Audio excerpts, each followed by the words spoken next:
नमस्कार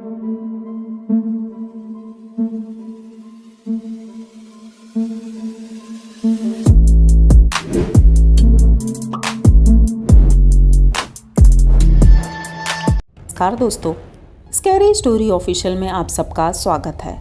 आज की कहानी की तरफ बढ़ने से पहले चैनल को सब्सक्राइब कर लीजिए और अगर कहानी अच्छी लगती है तो प्लीज़ लाइक एंड कमेंट करना मत भूलिएगा। दोस्तों, ये कहानी बहुत ही ज़्यादा डरावनी है और साथ में बहुत ही ज़्यादा अजीबोगरीब कहानी है। ऐसी कहानी आपने कभी नहीं सुनी होगी। तो देर नहीं करेंगे, अब कहानी की तरफ बढ़ेंगे। कहानी है उड़ीसा के एक छोटे से गाँव की, जहाँ पर राजू अपनी माँ और अपने पापा के साथ रहता है। अभी वो 5 साल का है और पता नहीं क्यों राजू के मम्मी पापा आज बहुत परेशान हैं। तो राजू को इतना तो समझ में आ रहा था कि मम्मी पापा परेशान है, लेकिन क्यों परेशान हैं ये बात वो समझ नहीं पा रहा था। वो एक हॉस्पिटल में बाहर बेंच पर पापा के साथ बैठा था और माँ एक तरफ रो रही थी।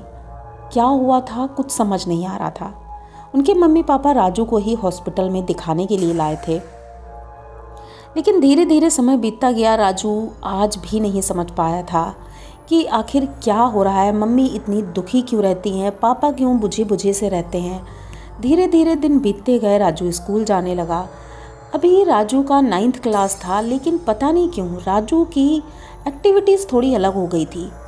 उसके दोस्त उसे बहुत गलत गलत बोलते थे। ये बात राजू को चुभती थी कि वो और लड़कों की तरह क्यों नहीं है।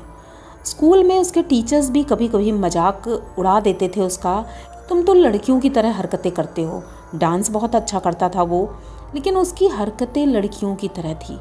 ये चीज़ें कोई समझ नहीं पा रहा था आखिर क्या हो रहा है। राजू तो बहुत ही ज़्यादा परेशान था कि लोग उसे टोंट करते हैं। एक दिन वो घर पर आया, उसने मम्मी पापा से पूछा कि पापा क्या सभी लड़के ऐसे ही होते हैं जैसा मैं हूँ, क्योंकि जैसा मैं हूँ तो अगर सारे लड़के वैसे होते हैं तो लोग मेरा मजाक क्यों उड़ाते हैं, क्या मुझ में कोई कमी है। उनके पापा रोने लगते हैं, बेटे को गले लगाते हैं और कहते हैं कि बेटा मैं झूठ नहीं बोलूँगा तुमसे, लेकिन हाँ तुम अलग हो, तुम कुछ स्पेशल हो।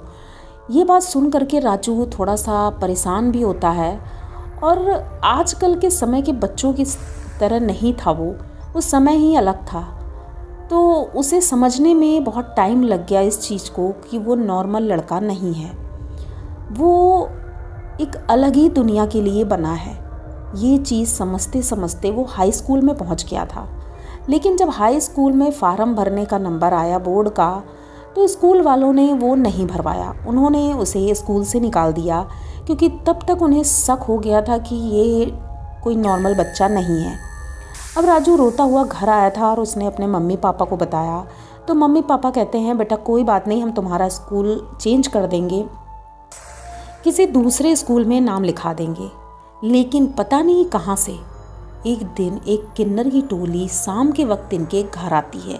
गांव के लोग भी कान खड़े कर लेते हैं, क्योंकि किन्नर जब आते हैं तो गांव के लोग तो समझ जाते हैं शायद किसी के घर में बच्चा हुआ होगा या कुछ बड़ा काम हुआ होगा, शादी ब्याह जब होता है तभी आते हैं वो लोग। तो आखिर ये लोग क्यों आए हैं। और ऊपर से राजू के घर आने का कोई तुक नहीं बनता था। तो गांव वाले भी इधर उधर से झांक रहे थे। राजू की माँ बाहर निकलती है, किन्नर बाहर चिल्ला रहे थे, गाना गा रहे थे। तो राजू की माँ जब निकलती है पूछती है कि आप लोग यहाँ क्यों आए हैं। तो जो बड़ी किन्नर थी उसका नाम था लक्ष्मी। लक्ष्मी कहती है कि मुझे पता चला है कि हमारे समाज का ही एक सदस्य आपके घर में है, जिसे हम लेने आए हैं और उसे हम लेकर के ही जाएंगे।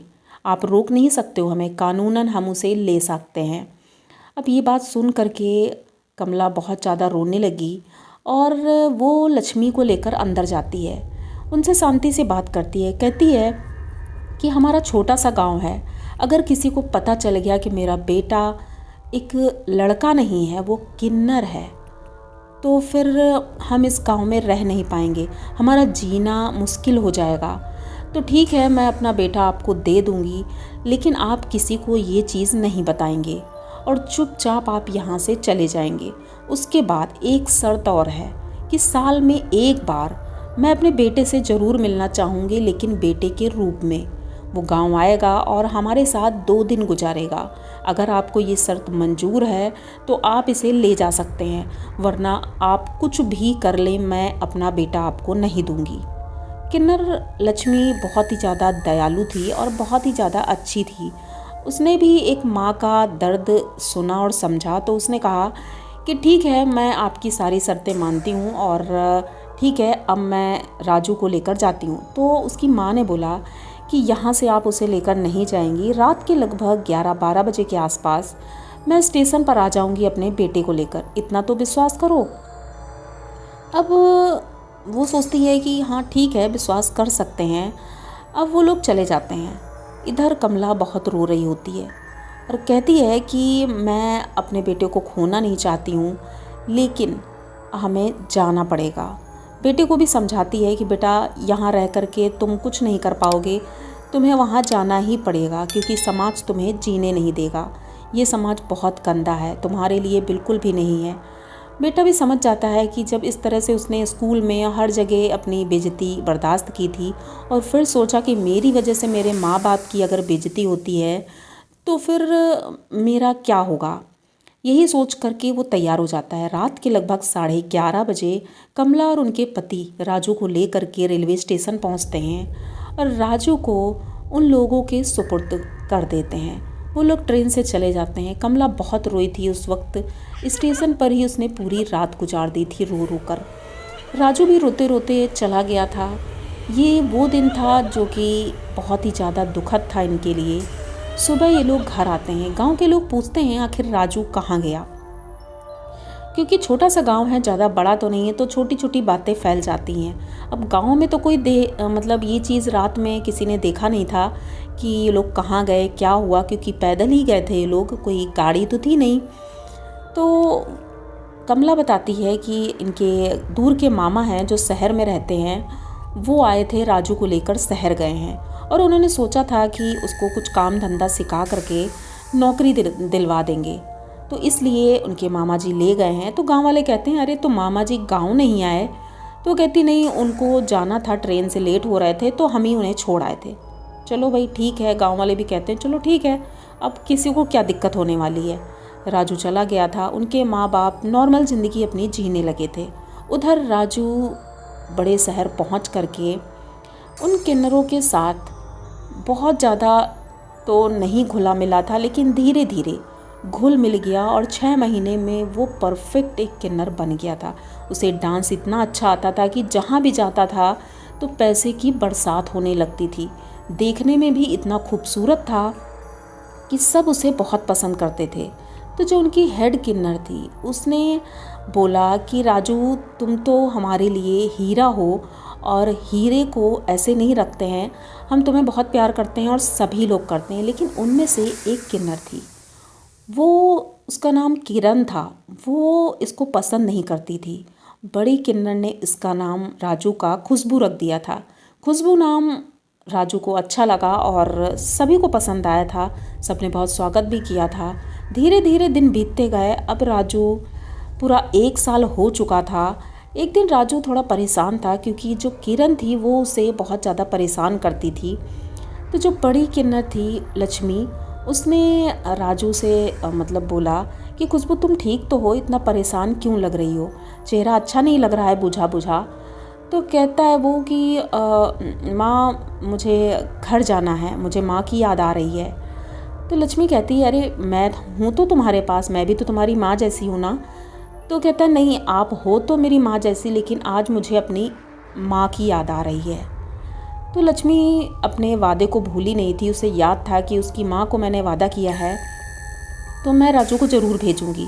तो वो खुश होती है और कहती है कि मैं तुम्हारे ऊपर पूरा विश्वास करती हूँ कि तुम वापस ज़रूर आओगे, और ठीक है 2 दिन अपनी माँ के साथ रह लो और उसके बाद वापस आ जाना। राजू खुश हो जाता है और कहता है ठीक है।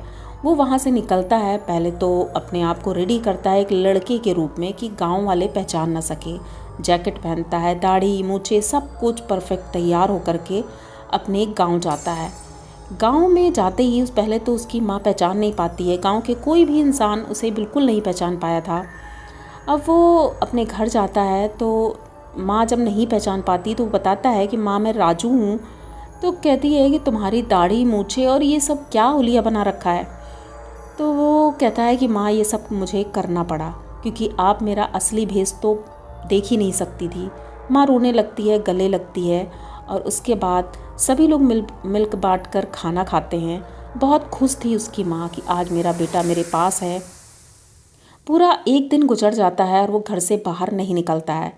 जब दूसरे दिन कमला पानी भरने कुएं पर जाती है तो गांव की औरतें पूछती हैं, तुम्हारे घर में कोई मेहमान आया है क्या, तुम घर से बाहर नहीं निकली? तो कमला कहती है कि नहीं, मेरा बेटा आया है और पूरे 1 साल बाद आया है, तो मेरे पास टाइम ही कहाँ है क्योंकि वो बहुत जल्दी चला भी जाएगा। ऑफिस से छुट्टी नहीं मिलती है, इसलिए 2 दिन के लिए आया है। गाँव वाले कहते हैं, अच्छा तुम्हारा बेटा तो बिल्कुल जेंटलमैन बन गया है, दूर से देखा था कि जैकेट कोट सब पहन के आया है। कमला कहती हाँ, बड़े ऑफिस में उसकी नौकरी लगी है तो इसलिए टाइम नहीं है उसके पास। तो कहते ठीक है, लेकिन हम लोगों से भी तो मिले, बातचीत करे। तो कमला कहती हाँ, वो मिलेगा सबसे और बातचीत भी करेगा, लेकिन पहले मैं तो जी भर के बात कर लूँ। अब ये सुन करके सभी औरतें चली जाती हैं अपने अपने घर। कमला अपने घर आती है।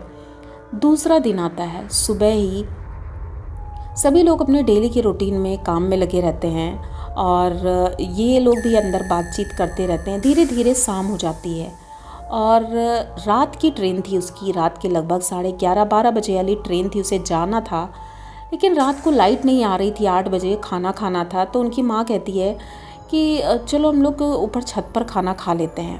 अब ये लोग छत पर खाना खा रहे थे, तभी राजू के बचपन के 2 दोस्त थे, तेजपाल और जग्गू। ये दोनों इसके बचपन के दोस्त थे। दोनों आवाज़ देते हैं, अरे राजू चलो हम लोग चलते हैं, बाहर घूम कर आते हैं, इतने दिन बाद आए हो तो हम लोगों से मिलोगे नहीं? राजू कहता है कि हाँ आता हूँ यार, वो खाना खा लूँ, मुझे जाना भी है। तो कहते हैं अरे बस आधे घंटे के लिए आ जाओ। अब ये जल्दी जल्दी खाना खाता है और माँ से परमिशन ले करके वहाँ से निकल जाता है। वो लोग जंगल की तरफ जाते हैं। एक बरगद का पेड़ था, वहाँ बैठते हैं। तीनों खूब बातें कर रहे थे और वो दोनों बातों में इतना उलझा देते हैं। एक कोल्ड ड्रिंक की बोतल लेकर आए थे, उसमें उन्होंने शराब मिला दी थी। राजू शराब नहीं पीता था, उसकी आदत भी नहीं थी कभी पीने की, लेकिन कोल्ड ड्रिंक के बहाने से राजू को उन लोगों ने शराब पिलाई और उसे जब इतना नशा चढ़ गया तो उसे ले करके वो गांव आते हैं। गांव के बीच में मैदान में खड़ा करते हैं। तभी गांव के सभी लोग धीरे धीरे इकट्ठे हो जाते हैं। गोला बनाकर खड़े थे, बीच में राजू खड़ा था। ऐसा लग रहा था कुछ तो होने वाला है। और थोड़ी देर बाद गांव की एक महिला ढोलक बजाते हुए आती है और बहुत ज़ोर ज़ोर से बजा रही थी ढोलक। राजू नशे में था, उसे कुछ भी समझ में नहीं आ रहा था, लेकिन फिर ऐसा कुछ हुआ जो नहीं होना चाहिए था उस गांव में। वो बहुत ही ज़्यादा भयानक था और उसके बाद जो हुआ वो पूरा गांव आज तक नहीं भूल पाया है। तो आप लोगों को ये कहानी अगर यहाँ तक अच्छी लगी है तो प्लीज़ आगे की कहानी जानने के लिए हमारे साथ बने रहिए। कहानी आपको ज़रूर अच्छी लगेगी। अगर बहुत पसंद आती है तो प्लीज़ चैनल को सब्सक्राइब करिए, लाइक कमेंट करिए और शेयर भी कर दीजिए। मिलते हैं नेक्स्ट पार्ट में, तब तक के लिए डरते रहिए।